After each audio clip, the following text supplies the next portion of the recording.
माननीय सभापति महोदय, मांग संख्या 41, मांग संख्या 28 पर आपने बोलने का मौका दिया, धन्यवाद।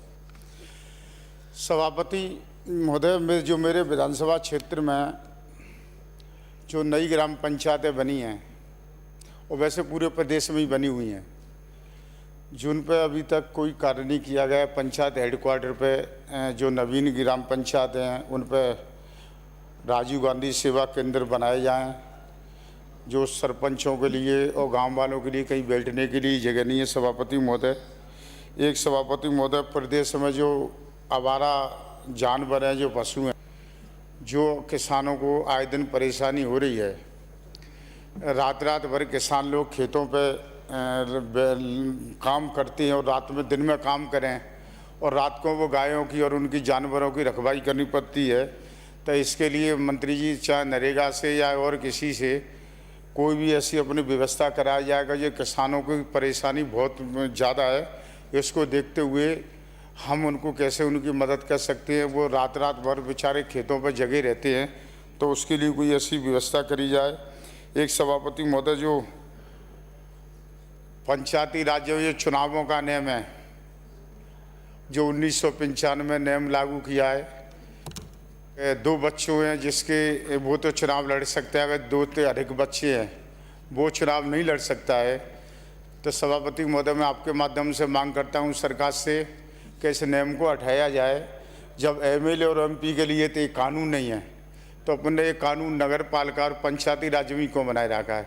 मतलब अपने लिए तो कोई कानून नहीं है, एमएलए एमपी के लिए जो कानून बनाते हैं वही कानून का उल्लंघन कर रहे हैं। सभापति महोदय, तो मैं आपके माध्यम से मंत्री जी से निवेदन करना चाहता हूं कि आप आज ही घोषणा करें कि ये एक नया एक काला कानून बनाया, ये बीजेपी के राज्य में बनाया गया है, इसको समाप्त किया जाए।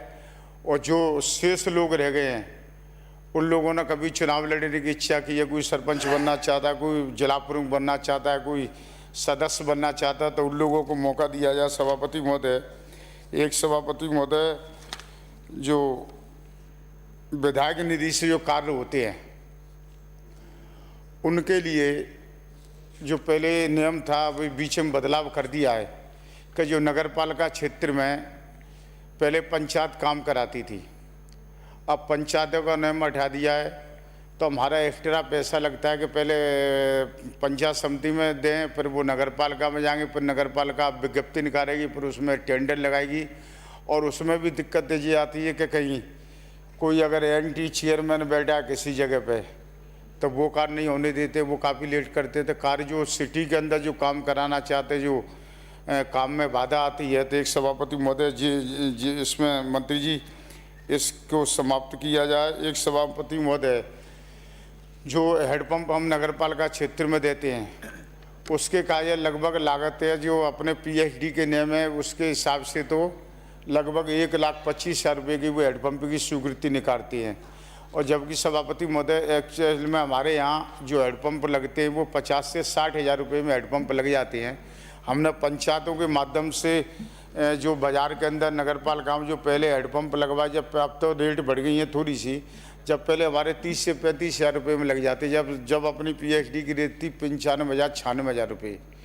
तो जब हमारा डबल पैसा जाता है तो वो हमारे कोई काम में तो आता नहीं है और उसका पूरा पैसा जाता है। कैसे मशीन वाला वो तो पूरा खुदाई का पैसा लेता है, अब वहाँ पर कहीं तो पानी निकल जाता है 100 फुट पे, कहीं 80 फुट पे।